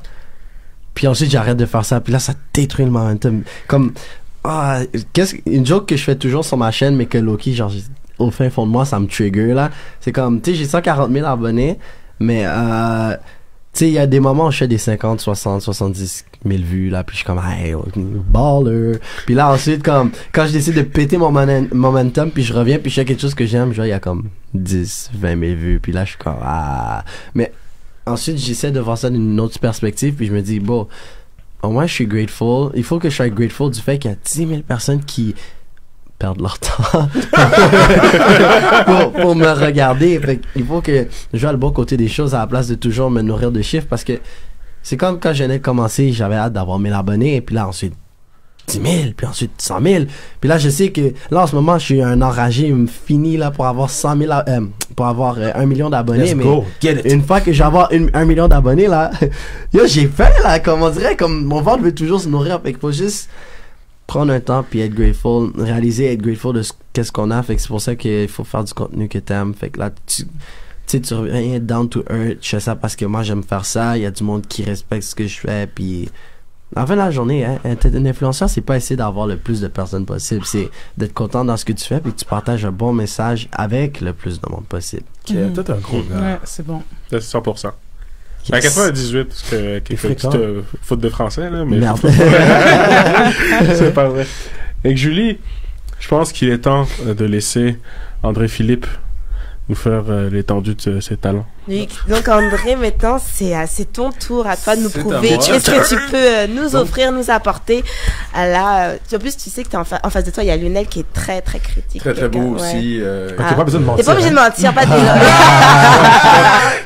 J'ai que tu dis qu'il ment sur critique, c'est ça. Donc à toi. Ah oui, bien sûr. On Ah, va bah, pas ouais. commencer la chronique comme ça. On va non. bien Ah, faire bah. les choses.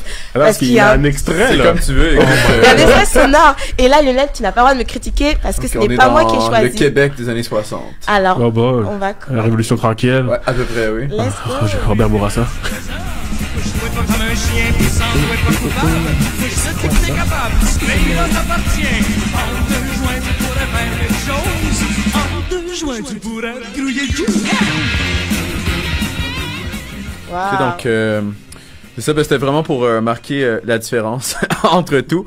Donc, moi, chaque semaine, si j'ai bien compris, je vais être la partie un peu moins interactive de l'émission parce que, justement, moi, je suis très sciences politiques, sociologie, un peu tout. Donc, je vais essayer toujours de faire des liens entre le sujet qu'on avait puis mes connaissances ou qu'est-ce qui me vient à l'idée. Comme là, cette semaine, on avait les influenceurs.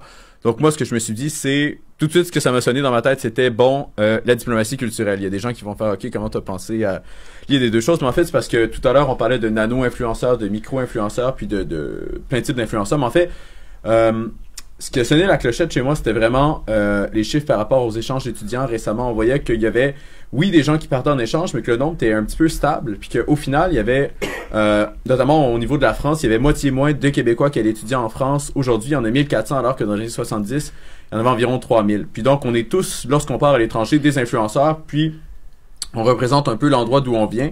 Puis, on permet de participer justement à l'intercompréhension, puis à tout ça. Donc, c'est un peu inquiétant à mon sens parce que justement, le Québec n'est pas un État souverain. On a quand même une diplomatie qui est celle justement d'un État fédéré. Puis on n'a pas justement tous les outils que des pays pourraient avoir pour justement développer notre attirail culturel. Donc, on n'a pas le choix de se tourner vers d'autres sources justement d'influence, dont justement les échanges d'étudiants puis la participation justement des étudiants québécois et vice-versa au niveau culturel.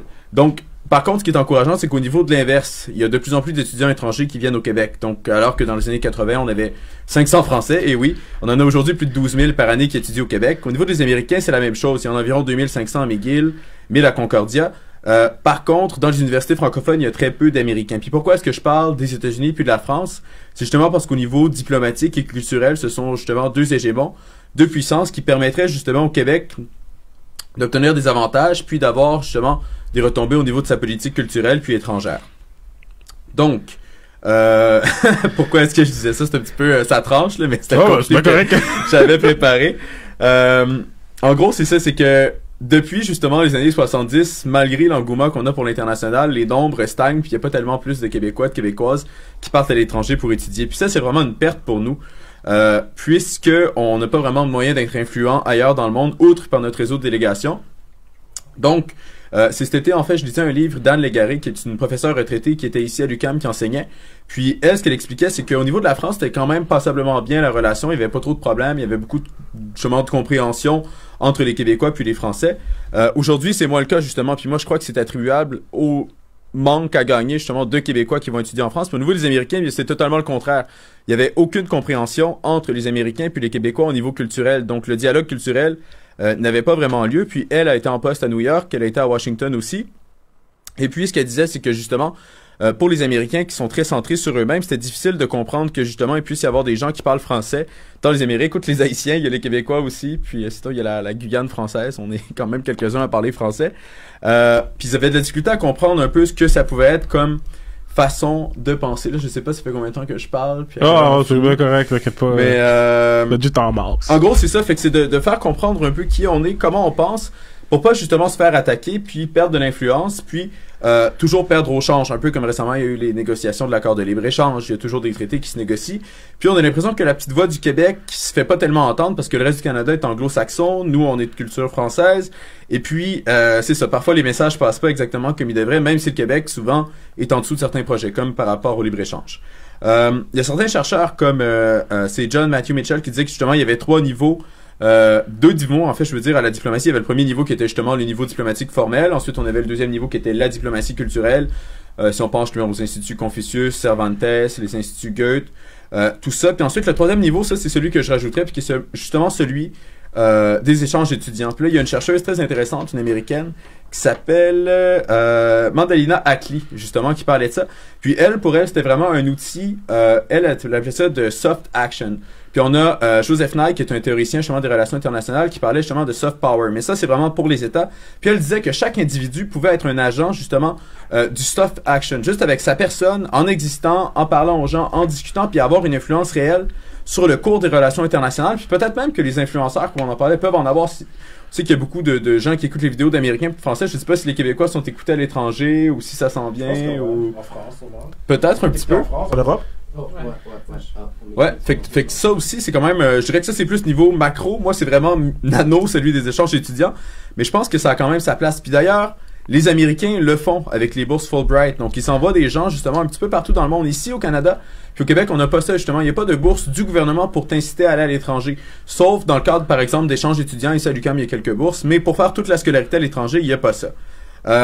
Puis c'est là où le bas blesse, justement, parce que je pense qu'on a besoin de cette influence-là dans le monde, puis que le gouvernement devrait mettre en place, justement, des bourses spéciales, pas nécessairement pour tout le monde, mais comme on est un petit État, je pense que ce qui serait le plus important, ce serait de viser des étudiants qui pourraient aller justement dans les meilleures écoles en France, en Angleterre, aux États-Unis, pour justement avoir une influence auprès des futures classes dirigeantes de ces pays-là. Donc des gens qui pourraient devenir les leaders d'ici, qui pourraient côtoyer les leaders de demain d'autres pays, puis ça pourrait potentiellement être utile. Donc si Nadine Giraud, qui est la nouvelle ministre des Relations internationales, d'origine haïtienne d'ailleurs, nous écoute, eh bien Nadine, ce serait peut-être une bonne idée de mettre en place des bourses d'échange pour les Québécois à l'étranger dans ton ministère.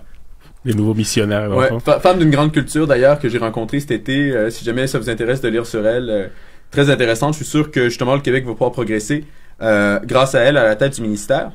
Mais ensuite c'est ça. Puis là j'aimerais juste savoir je suis à combien de temps comme le reste juste le store 10 minutes, ok. Le store emporté sur le beat. Parfait. Bon ben je vais finir ce que j'avais à dire finalement. Puis bref. Moi, ce que je préconiserais, justement, ce serait la création peut-être d'un fonds, justement, un mélange entre le ministère des Relations internationales puis le ministère de l'Éducation. Puis ça coûterait vraiment pas très cher. Tu sais, avec un budget de 10, 20, 25 millions, ce qui est relativement peu à l'échelle du budget de l'État global, on pourrait réussir à avoir des retombées significatives. Ce serait pas à court terme, ce serait vraiment à moyen terme, à long terme. Donc, imaginez, justement, au niveau des conflits ou de n'importe quoi ou de l'intercompréhension culturelle, si il y a des gens qui connaissent des Québécois puis qui arrivent à savoir, ok, eux, c'est comme ça qu'ils pensent, c'est ce qu'ils veulent, puis en fait, ils font pas ça pour être méchants, par exemple, c'est juste que, tu sais, ils sont comme ça. Et puis, ce que j'allais dire justement, c'est que justement la loi Fulbright aux États-Unis qui a mis en place les bourses d'études visait justement ça. Pas seulement des objectifs de politique étrangère purs, c'est-à-dire influencer les autres pays puis chercher à avoir de l'influence, mais aussi l'amélioration de la condition humaine par le biais. Donc, c'est-à-dire qu'en échangeant, on arrivait justement à avoir une meilleure humanité. Puis, justement, comme c'était pas de la propagande, c'était plus efficace que si c'était de la propagande. Puis ça, c'est un chercheur qui s'appelle Charles Frankel qui a dit ça, justement, que c'est une forme de diplomatie qui est très efficace, puisque, justement, on a des gens qui sont honnêtes, puis qui sont véridiques, puis qui vont là pas dans le but d'influencer les étrangers, mais bien dans le but d'être eux-mêmes, d'échanger, de communiquer. Donc, sans but propagandiste, on arrive à avoir des effets qui sont non quantifiables, on doit dire, mais qui sont quand même énormes, justement, à l'échelle d'une politique étrangère. Ensuite, qu'est-ce que j'allais dire? Donc, c'est ça. Selon certains auteurs, ça stimule la bonne volonté ainsi que la compréhension entre les gens.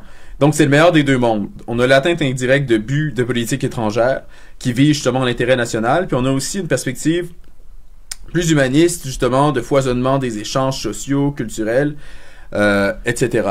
Donc, puis ensuite, pour accoucher de l'idée que j'essaie de mettre bas depuis tantôt, ce serait en fait le fait que, justement, peut-être 100, 200 bourses d'études par année pour les Québécois qui veulent aller à l'étranger, puis tu sais, des bourses conséquentes, là, un 50 000, un 75 000 par année pour que les gens puissent y aller, et pas à s'endetter, et pas à travailler, puis puissent vraiment profiter au maximum de l'expérience, puis justement en faire profiter à la communauté tout entière. Donc, c'est ça. Je sais pas comment... On va te libérer parce que là, tu... renchérir là-dessus, mais peut-être si je peux juste terminer, c'est juste que, tu sais, à l'époque, quand on pense justement à tous les dirigeants, autant en France qu'aux États-Unis, tous ces gens-là se sont côtoyés dans les mêmes écoles.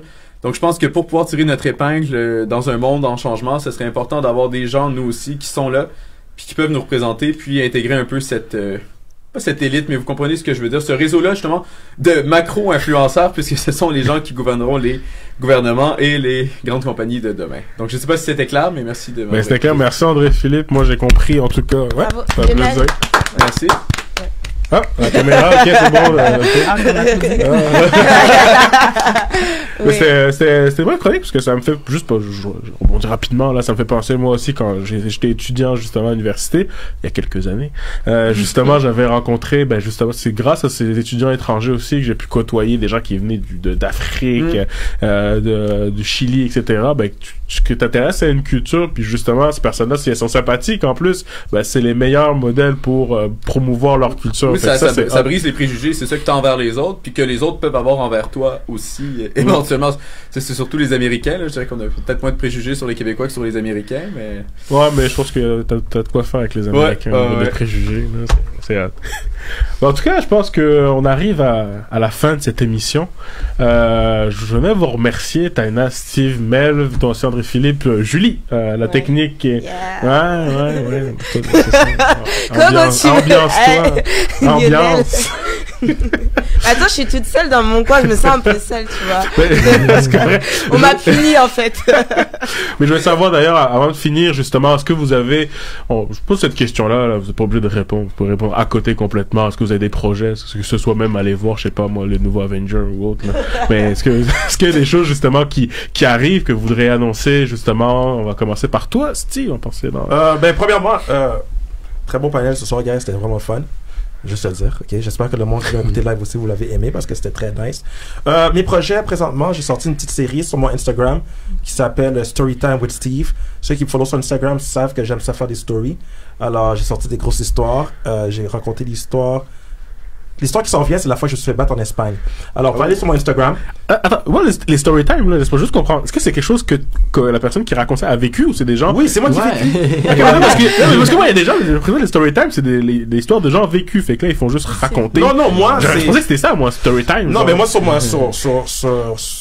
Instagram, c'est sur mon IGTV, ça s'appelle Storytime with Steve, puis j'ai fini la première saison la semaine passée. C'est 6 épisodes qui racontent des histoires que je raconte pas sur la fois que j'ai pogné en feu, la fois que je me suis fait battre en Espagne, des affaires comme ça. Et ça, c'est un projet que c'est prêt, c'est fort, puis aujourd'hui aussi, je suis sorti une autre vidéo que je fais dans un restaurant, puis je cuisine avec le chef. Puis j'aimerais ça que le monde a juste checké ça, c'est tout. Nice. Ouais, nice. Toi, Taïna? Oui, moi aussi, merci. Je suis vraiment contente d'avoir été sélectionnée pour venir ici ce soir. Ah, pas de sélection ici. Mais on peut dire que t'es first pick. Parfait. Puis, ça, je relance mon livre qui sort le 28 février. C'est en anglais pour commencer. Donc, c'est sur Diary of a Single Black Woman. Puis, je vais annoncer demain où est-ce que ça va se faire. Puis, c'est je vais le dire demain. C'est ça, les... Puis vous êtes invités. Donc, j'espère vous voir. C'est pas griot gratuit, j'espère. Pour ça, faut demander à Steve. Tout ce qui est gratuit, nourriture gratuite. C'est bon, comment dit Steve, c'est bon. Je vais partager des connaissances. Parce qu'on parlait de Steve Anna tout à l'heure. Oui, Steve, c'est mon père. Anna, c'est ma tante. C'est ça. Pas vrai? Oui. Wow! Ok, je vais manger un canalou. C'est incroyable. Ouais. Hey, tu checkeras mon IG? Oui, définitivement, je l'ai envoyé à mon père. Moi, Stivana, là, c'est pour vrai une des meilleures places. C'est cute. Moi, si on fait une vidéo là-bas, t'es chaud? On fait un mukbang. C'est pas une petite épicerie, tout ça. C'est vraiment, en plus, moi, j'ai vu l'évolution parce que moi, je m'en souviens quand c'était il y a quelques années. Puis justement, après, comme, boum, j'arrive, tu sais, j'ai cru que j'étais, je sais pas, à AEW, genre, vraiment du service et tout. Vraiment. Là, en tout cas. C'est bon, là. On fait un peu de tout pour Stivana, là, mais Stivana, allez-y si vous voulez manger du canalou, des maïmoulu. Stivana, le devant, là. Et toi, Mel? Ému. Sensible. Chamboulé. C'est quoi le mot qu'on devait utiliser? Capillotracté. Capillotracté de toutes mes émotions. Aujourd'hui, je me sens honoré d'être ici parmi vous. Nice. Du monde de prestige, de qualité supérieure. Ok. Oui, donc... T'as fait ton pari, c'est bon. C'est mon devise. Ce que je planifie faire... comme on habite dans la belle ville de Montréal, je suis venu avec une idée. Si quelqu'un veut me la voler, ok, c'est chill. Mais tu vois, comme maintenant que j'habite à Montréal, je trouve ça plate d'être à Montréal. Puis tu sais, quand j'habitais en ville, je me disais toujours comme j'aimerais ça vivre à Montréal, il y a plein d'affaires à faire. Fait que là, ensuite, j'ai réalisé après comme 3 semaines qu'il n'y a rien à faire à Montréal. Fait qu'un plan serait de faire... Je vais aller à Québec. Je suis jamais encore allé à Québec de ma vie. Fait que j'ai envie d'aller à Québec, mais je sais que si je passe 3 semaines là-bas, fini. Fait que le plan que j'ai trouvé, c'est de... Tu vas te POI Lord. Ça serait de faire une vidéo à toutes les stations de métro. Oh. Puis... à chaque station de métro, j'explique qu'est-ce qu'il y a de nice à faire. Ben comme, tu sais, un guide touristique. Chaud, on le fait. Tu vois, on pourrait faire un guide touristique avec la nourriture. Moi, j'amène mes vidéos, on a jamais des vidéographes. Il s'est accristé dans le projet. Il y a des je peux voler. Je le vole et je l'évite. J'ai au moins un feature au moins une fois. C'était chaud. C'est bon. Puis là, comme avec le temps, comme, tu sais, si ça prend de la popularité, je dis, prochain épisode, métro en Grignon, puis là, le monde peut venir aussi, puis faire le... Mais bon, c'est un bref résumé. Sur ce, j'aimerais ça fermer l'épisode avec un... Ben, je sais pas comment fermer l'épisode. Je laisse croire à l'imagination. Bon, en tout cas, ben, merci à vous. Moi, pour mes nouveautés, je sors un album. Non, millionnaire. Ben, moi, je sors un album sur Divix. Est-ce que c'est toi, Limo Blaze? C'est ça, mais pas le dire. Ouais, je voulais pas le dire, Limo Blaze. Non, c'est pas vrai, je sors aucun album, je suis même pas un artiste. Donc, ça. Mais en tout cas, merci à vous, merci pour votre venue. C'était une super émission. Merci à Philippe. Merci énormément. Puis en plus, on se retrouve dans 2 semaines. Le 14 février, parce que pour c'est la pire émission de l'année. Arrête je ne serai pas là. On va parler d'amour. La playlist va être 100% sur les sons à love. Je vais profiter. Il va y avoir R. Kelly, ça veut dire? Non, arrête Lionel. Non, pas du tout. Donc, en tout cas, rendez-vous dans 2 semaines. Même lieu. Choc.ca, Facebook Live. Merci beaucoup aux invités. Merci à toi, André Philippe, pour cette chronique.